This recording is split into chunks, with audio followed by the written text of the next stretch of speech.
Başkent Ankara. 6 milyona yaklaşan nüfusuyla Türkiye'nin ikinci büyük şehri. Artan kentleşme ve sanayisiyle hızla büyüyen, geleneksel ve modern yaşamın iç içe geçtiği bir metropol olan Ankara, zengin tarihi ve eşsiz konumuna rağmen İç Anadolu'da yer alan çorak bir bürokrasi kenti olarak bilinir. Fakat şehrin kuzeyinde bambaşka bir dünya yatıyor.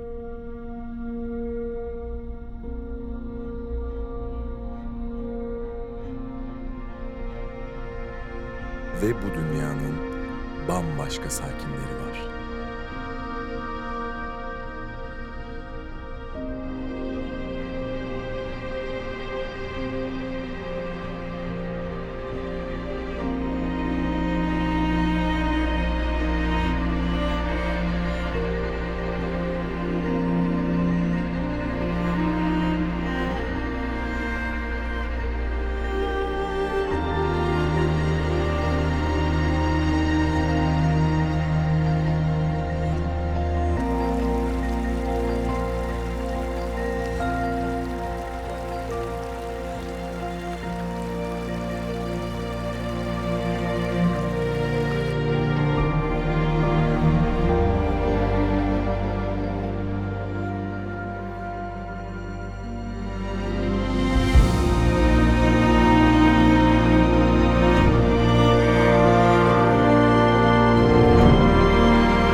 Nisan başı. Artan sıcaklıklar ve bahar yağmurlarının başlamasıyla karlar hızla erirken, ormanın derinliklerinde kabukları soyulmuş, üzerindeki pençe darbesi izleriyle bu topraklarda yaşayan güçlü ve gizemli bir canlı tarafından işaretlenmiş bir göknar ağacının gölgesi açığa çıkıyor.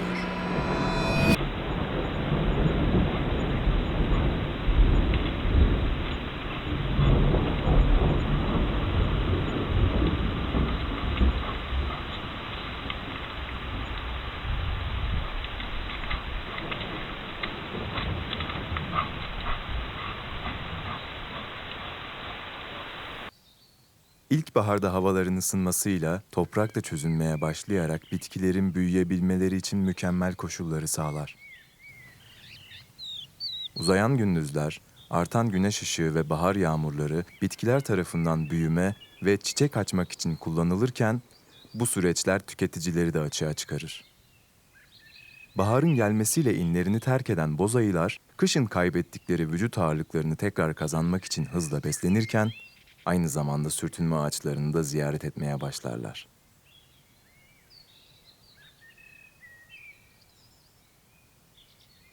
Sürtünme ağacı, bozayı, vaşak, kurt, yaban domuzu ve kızılgeyik gibi memeli hayvanların tür içi ve türler arası iletişim kurmak amacıyla kullandıkları bir haberleşme aracı, kimyasal bir mesaj panosudur.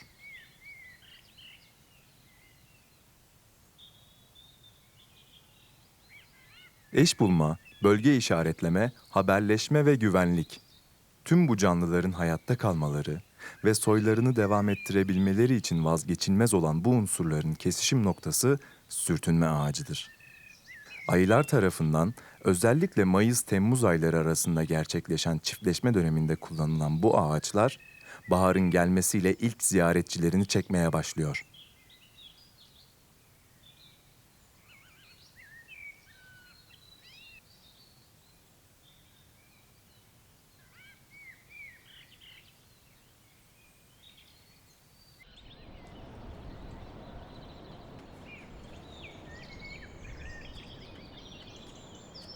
Bahar tüm zenginliğiyle sürerken besin bolluğu bölgedeki yaygın bir türü daha ortaya çıkarıyor.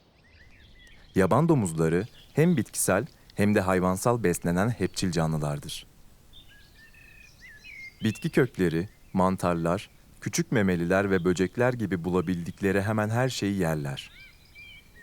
Beslendikleri türlerin aşırı üremelerini engellemekle birlikte bitki tohumlarını yayarak ormandaki çeşitliliğe katkı sağlarlar. Ayrıca yırtıcı türlerin avladıkları başlıca türlerden biridir. Bu sebeple oldukça temkinliler.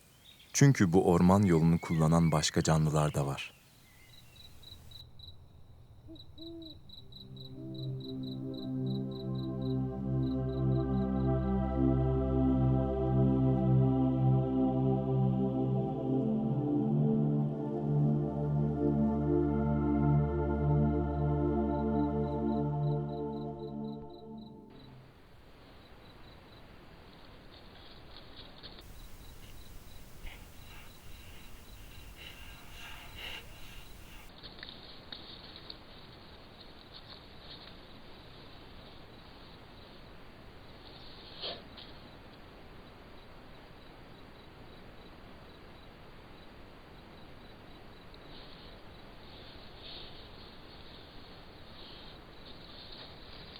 Gece görüşüne sahip kameralar bu alanda bulunan 3 sürtünme ağacı ve çevresindeki aktiviteyi gözler önüne seriyor.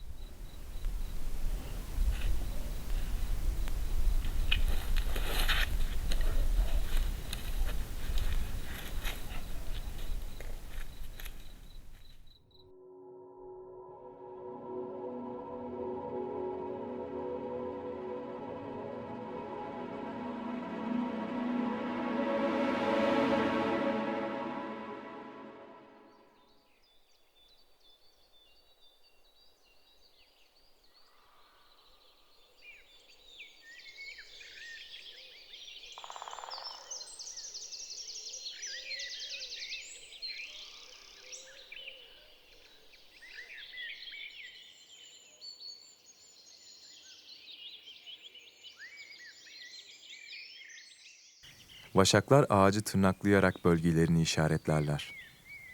İşaretleme karşı cinsi ağaca çekip eş bulmaya yardımcı olabilir. Koku işaretlemesi aynı zamanda diğer hayvanlar için alanda vaşağın varlığını gösteren bir uyarı işlevi görür. Erkekler genellikle dişilerden daha geniş alanlar kullanırlar. Yetişkin vaşaklar üreme mevsimi ve dişilerin yavru büyütme dönemleri dışında yalnız yaşarlar. Türkiye'de ağırlıklı olarak yaban tavşanı ile beslenen vaşaklar, avın bol olduğu alanlarda geyik, karaca ve yaban keçisi de avlayabilirler.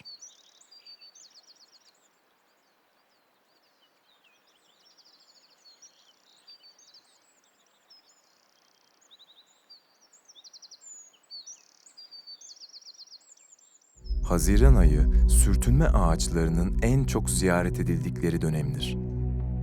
Ağaçların asıl ziyaretçileri olan erkek ayılar, rakiplerine gözdağı vermek ve dişilere hazır olduklarını duyurmak için harekete geçerler.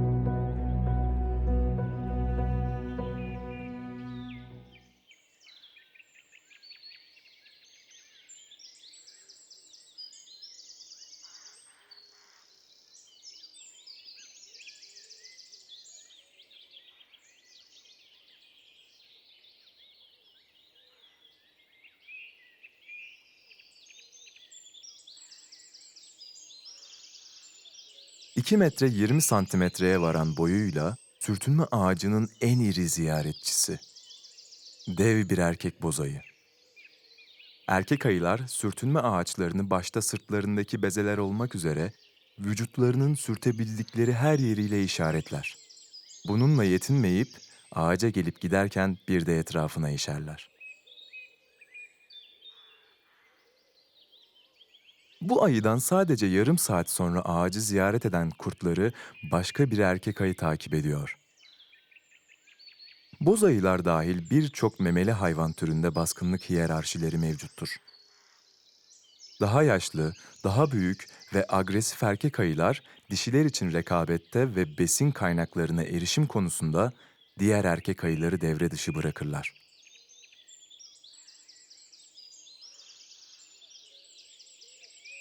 Tahakkümün koku yoluyla iletilmesi potansiyel bir kavgaya önlerken, rekabetçi yeteneklerin sergilenmesi çiftleşme fırsatlarını artırabilir.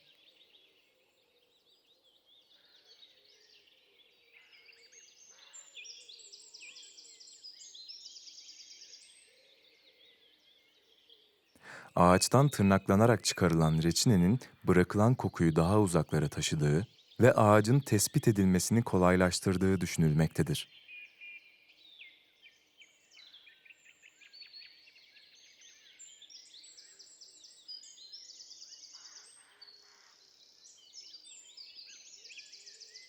Muhtemelen kendisinden önce gelen rakibinin kokusunu alıyor.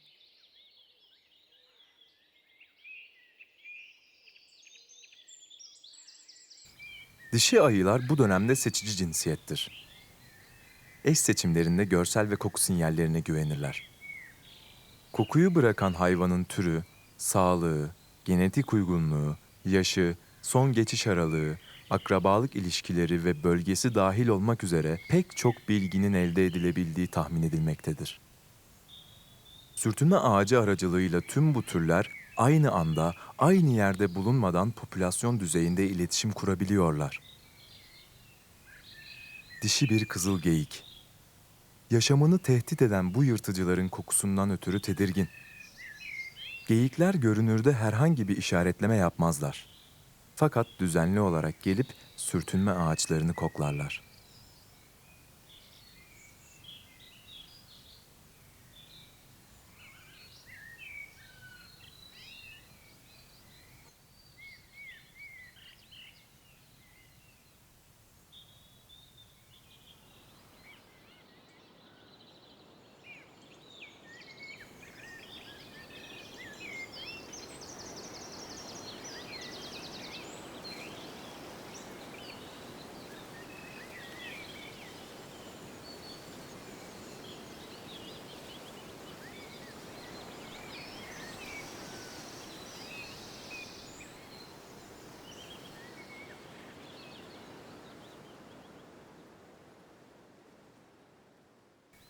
Sürtünme ağaçları hayvanların sıklıkla kullandıkları patika yollarda, bu yolların birleştiği kavşak noktalarda ve beslendikleri alanların etrafında bulunurlar.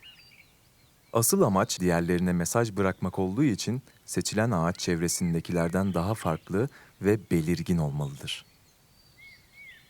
Gövde genişliğiyle göze çarpan, konum olarak diğerlerinden ayrı duran veya yaygın olandan farklı türe mensup bir ağaç seçilebilir. Ağacın konumu kadar sürtünmeye elverişli olması da önemlidir. Sürtünmenin ardından ağacın kabuklu yüzeyinde kıllar birikir. Fakat bazı ağaçların kabukları yıllar içinde aşınır ve gövdeleri pürüzsüz bir görünüme sahip olurlar. Kabuklu ağaçların koku bırakma amacı dışında kaşınma, kürk tazeleme ve parazit dökme amacıyla da kullanıldıkları düşünülmektedir.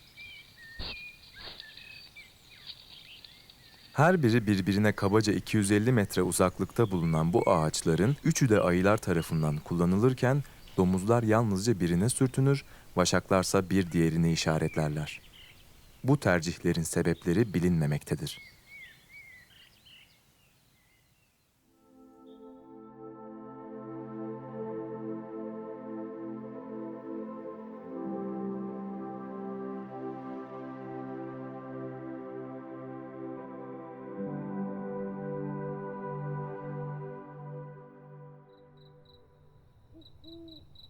Yavru bir bozayı.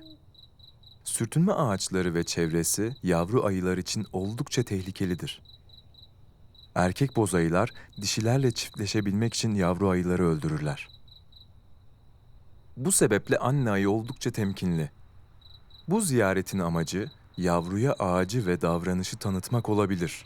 Fakat bilim insanları yavruların erkek ayıların kokularını üstlerine alarak ormanda daha güvenli şekilde dolaştıkları ihtimalinin üzerinde de durmaktadırlar.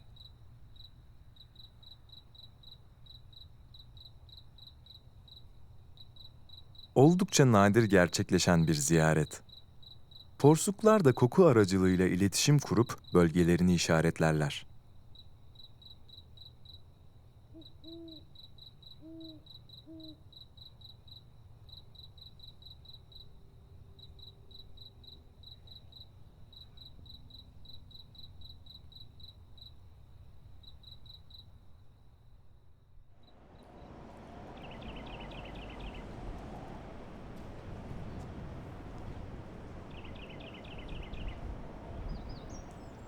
Havanın ısınmasıyla orman zemini hareketlenirken, yüksekliği 1 metreye aşan yuvaları ve yüz binleri bulan birey sayısıyla avcı bir tür açığa çıkar.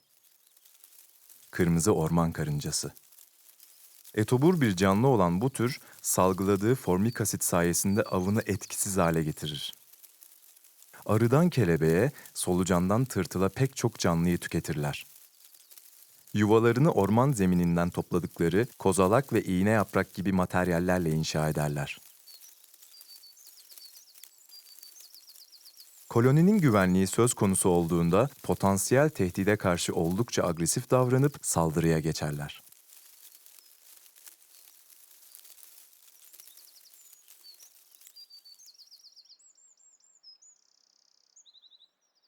Aynı koloniye ait karıncalar birbirlerini salgıladıkları kimyasallar aracılığıyla tanırlar.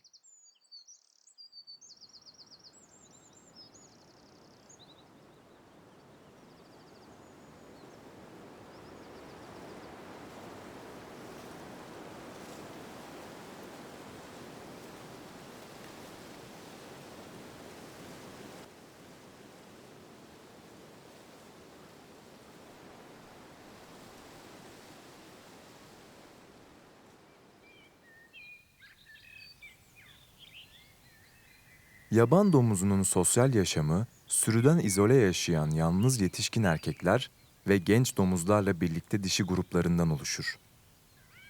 Ana erkil bir yapıya sahip olan bu sürülerde sürüyü dişi domuzlar yönetirler. Yavrular 4 aylık olana kadar kürklerindeki şeritler kaybolmaz ve 1 yaşına geldiklerinde üreyebilirler. Yiyeceğini bulmak için toprağı eşelemesi, kabartıp havalandırması, yaban domuzunun ormana sağladığı önemli katkılardan biridir.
Vaşak ailesi.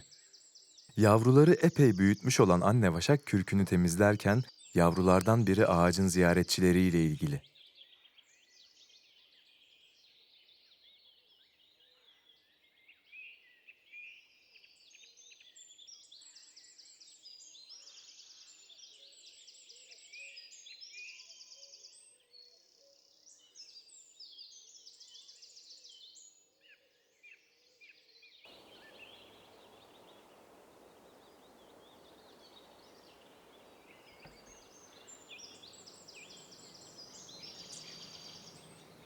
Bozayılar hepçildir.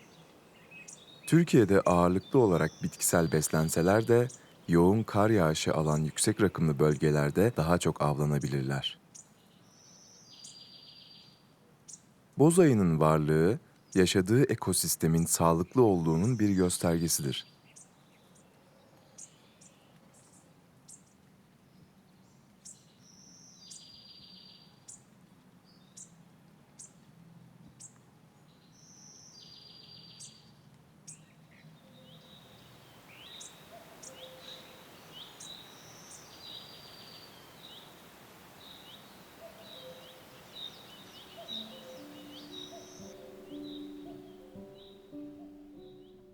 Sonbahar. Günlerin kısalıp sıcaklıkların azalmaya başlamasıyla sararan kavak ve meşe ağacı yaprakları yaklaşmakta olan kışın habercisi. Ekim ayının gelmesiyle Ankara'nın dağları rengarenk bir görünüme kavuşurken ormanlar geyik böğürmeleriyle yankılanır. Ekim ayı kızıl geyiklerin kızgınlık dönemidir. Dişiler için rekabet eden erkekler boynuzlarıyla birbirlerine meydan okur ve kavga ederler. Yaralanma riskine rağmen mücadeleden kaçmazlar. Çünkü kavgayı kazanan geyik birden fazla dişiyle çiftleşir ve genlerini gelecek nesillere aktarır.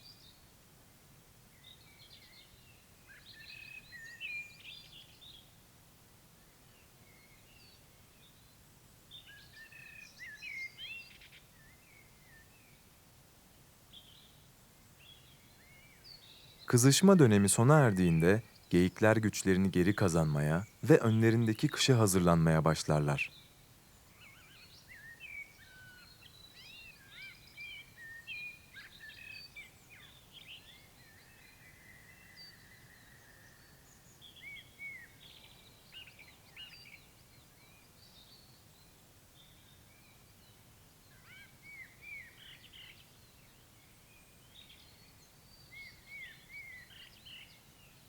Her mevsim kendi zorluğunu beraberinde getirir.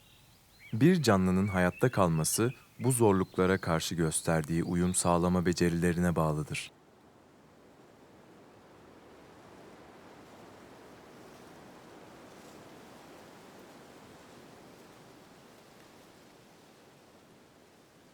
Sonbaharda kuşburnu, yabani armut ve böğürtlen gibi pek çok meyve olgunlaşır ve kışa hazırlanan canlılara enerji sağlarlar. Bu meyvelerin varlığı, kış uykusu öncesi günlük 20 bin kaloriye kadar beslenen ayılar için kritik öneme sahiptir.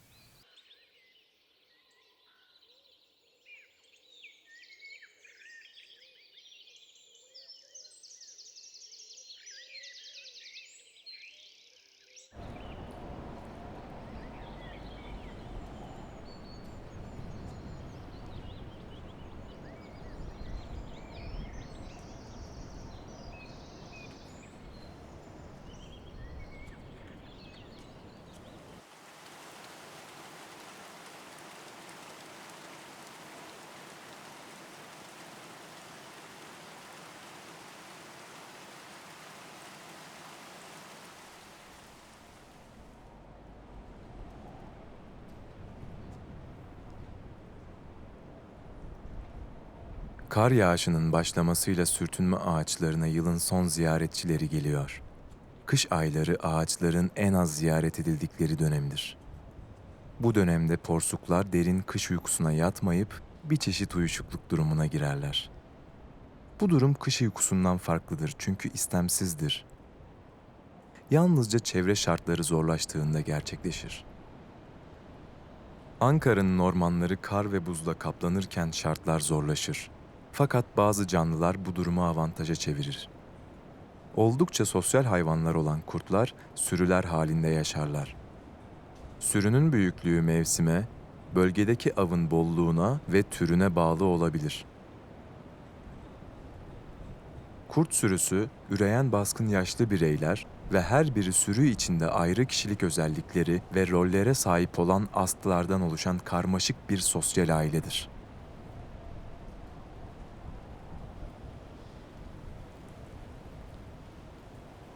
Kurtlar uluma, pati ve idrarla koku işaretleme yoluyla bölgelerini belirleyip yaşam alanlarını diğer istilacı sürülerden korurlar. Sürü, geyik gibi büyük memeli hayvanları avlamak için işbirliği yapmalıdır. Kışın avladıkları hayvanların diğer mevsimlere oranla daha az besin kaynağı vardır. Özellikle toynaklı türler derin karda rahat hareket edemezler. Bu durum kurtların avlanma başarısını artırır. Doğanın yıllık döngüsü tamamlanırken Ankara'nın dağları sessizliğe bürünür.